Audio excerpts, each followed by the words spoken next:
Imagine you're embarking on a complex journey. The destination? Project success. The tyranny? Filled with challenges, uncertainties. And there's a need for precise coordination to navigate this thing we call life, or in our case, project management. You need a seasoned guide, so why not let a project manager come to a city near you? Today's episode is entitled, Why Use a Project Manager? No, really. Why use a project manager? Hey, if you're new to the channel, I go by the name of ED. For all you smart and intelligent folks out there, that just simply means Ed. I have a 7-point framework, which it basically means I'm going to go through 7 points. After those 7 points, my mission is to be out of here. Let's go. Point number 1.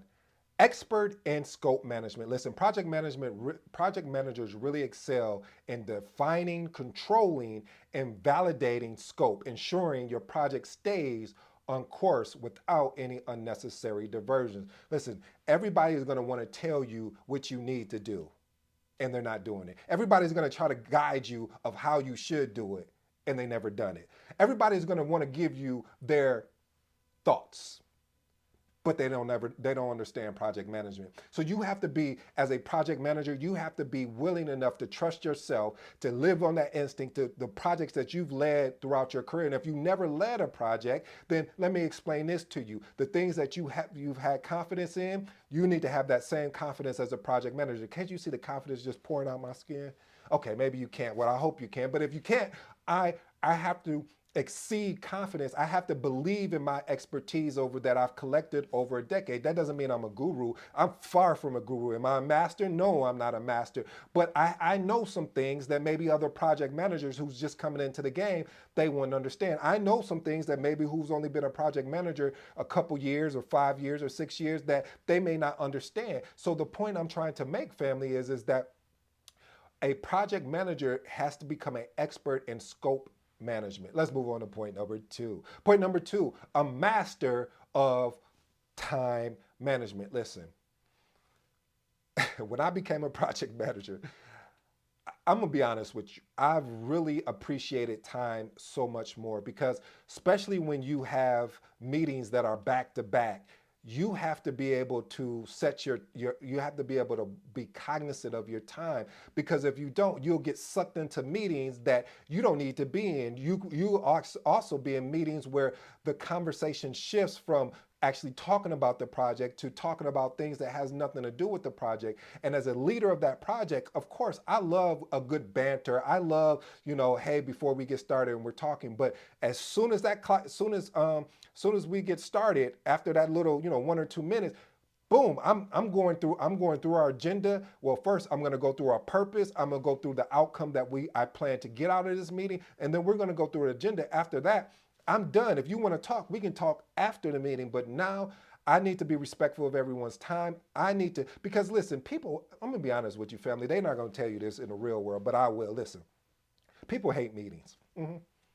Even though they're effective when you have someone that's effectively leading them, but people hate meetings. And the reason why they hate meetings is because they don't know what they're there for. You'll go to a meeting and somebody show up and say, okay, what is this meeting about? And you're like, they got a good point. So that's why it's important, though, family, to master your time when you are leading a project. Set up agenda, have an outcome, define what the purpose is of the meeting, because that way, when they look in the meeting invite, there shouldn't be any question. They understand what they're coming there for and the value that they're going to bring, And they know that we're going to talk about risk and issues first. They know we're going to go over the project schedule. Then we're going to navigate through our project plan. And then after that, then we're out. These meetings shouldn't be multi-hours long about a project, because that means that we're taking away the time from the resource actually doing the work. Okay, I'm sorry. No, I'm not sorry. This is one of the things that, no, I'm just playing, fam. But seriously though, it rubs me the wrong way where meetings turn into marathons. It doesn't require all that. What is required is that we effectively plan what we're going to discuss. And when we get those items out the way and we still have time within the allotted time, hey, that's fine. If you want to stay behind and chat, fine. I'm out because I got somewhere else to be. I got to write these meeting minutes up. I got to make sure I'm checking on the other projects that I'm leading. But respectfully, there is a time and place, or as my aunt would say, a time and place for everything. But this time and place is not there. Point number 3, a cost control guide. Listen, you have to be able to utilize cost management techniques. There's a thing called out there called earned value management. Look it up, family. I may even do a series on earned value management. I may even bring my buddy Daryl and Phil in to really expound on earned value management. But literally utilizing cost management technique, a project manager keeps expenditures like a check and preventing anything as far as a budget, putting a budget together of, hey, this is how much money we're allowed it. I would like to say stay within budget or on budget. And if it's anything outside of what we allowed it for, then it's not going to make it. We're going to have to figure out, either do a change. We're going to go through the change control board and have to ask for more money, or there's 2 different reserves, contingency and management reserves, that we can potentially look into, but that's a whole nother conversation. I don't want to lose you guys. So I'll just say this, family. If you're leading a budget, just like if you're a personal budget, say, hey, I have $200 or $100 for my entertainment budget. Once that's gone, that's it. We're not going backwards unless we're going to go to the change control board. Anyway, I digress. Point number 4, you got to be a risk mitigator. I always talk about in the beginning of your meetings, at the beginning of your recaps, you want to make sure that you are outlining those risk and or issues, or I should say those risks that have become issue. As a project manager, when you're identifying and analyzing these risks collectively with the stakeholders, you want to make sure that if this risk does happen and turns into an issue, it's going to have minimum impact to your project progress. Point number 5, you already know, communication. Hey, by the way, family, if you haven't checked it out, check out this book, The Magnetic Project Manager. I talk about communication and how important it is as a project manager, as you're leading projects. But anyway, communication, being a communication maestro is basically being proficient in the project communication, ensuring stakeholders are informed and engaged in facilitating a smooth information flow. I don't know about you, family, but I love my project managers to have some type of energy, to be energetic, because it's already a tough job working with stakeholders that really don't want to be there. So you have to make it fun. You have to make it engaging. Just don't make the meeting just so boring and dull. Find creative ways to really spark the meeting. And I'll probably do a series on that as well, family. So if you want to hear more about, I should say, inciting ways to have meetings, I know it'd be like, well, there's no way a meeting can be exciting. Well, that's your opinion. Let me show you some facts. But anyway, if you like that, leave a comment. Point number 6,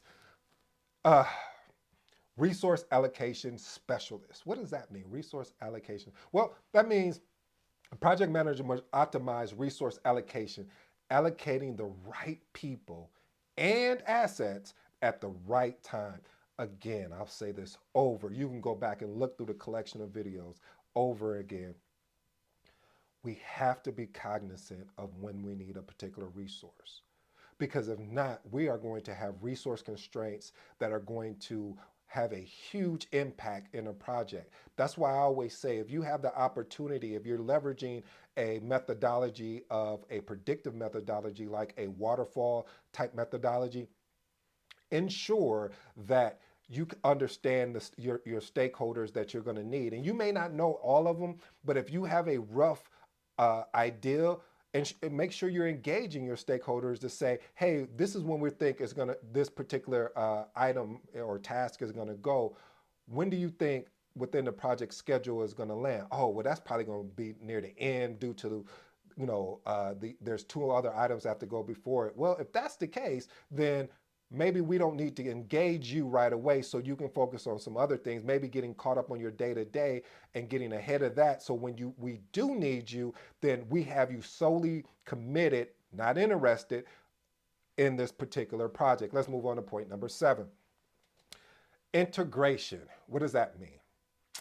Listen, project manager has to be skilled at project integration management. Here comes that word. You know where I'm going. I've been working on it. Let's see if we can do. A project manager has to. Okay, it was a little shaky still. Project manager has to harmonize the project elements, preventing any type of negative feedback from the stakeholders. What? Let me park. Let me park because I know I can already see it in the comments. Man, stakeholders always be giving negative feedback. Yeah, that's that man. But when I'm talking about, there's things you can control and there's things you can't control. The things you can control is ensuring that the integration from the different aspects within the project is aligned and that you are delivering and being transparent and delivering the proper communication to ensure that the stakeholders are aware of where the project is at and where you plan on taking the project.